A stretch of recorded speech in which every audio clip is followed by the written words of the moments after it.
guys. Hindi niyo ba ako nakilala, ha? Naku, kasi naka-undercover na ako. Dahil tutulungan ko si Mang Julian na magbenta ng balut at penoy. Sana makarami ako ng benta. Wish me luck. Tara. Penoy!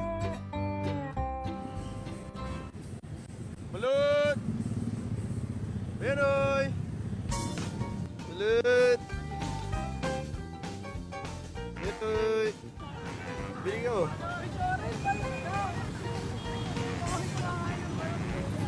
Ito ba nga imposible? Pagpanga. Sila. Bilis, isa 12 pesos lang para makalis na ako. Yeah, kabila. Ako, Enrique, paano ba yan? Wala ka pa rin nabibenta.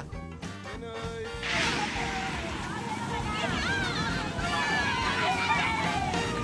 Naku, mukhang nakikilala ka ng madlang people dyan sa plaza. Sablay na ang disguise mo, Enrique.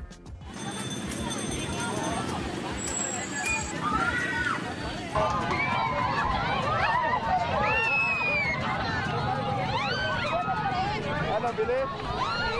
Bili ka naman, oh. Daig pa ang fans day ni Enrique sa dami ng tao nakikipagsiksikan para bumili ng kanyang tindang balut.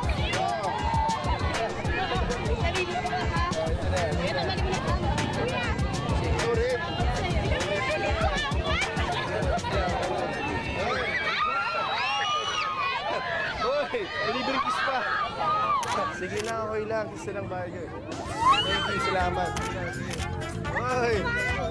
Ayan. Oh, okay guys, medyo nabenta na lahat. Thank you po. Una-una, at least benta ko ng marami. Ibang klase yung paramdam na nagbibenta ng balot tsaka penoy. Kasi sabi ko, mahirap talaga to. Hindi to biro, hindi talaga to biro.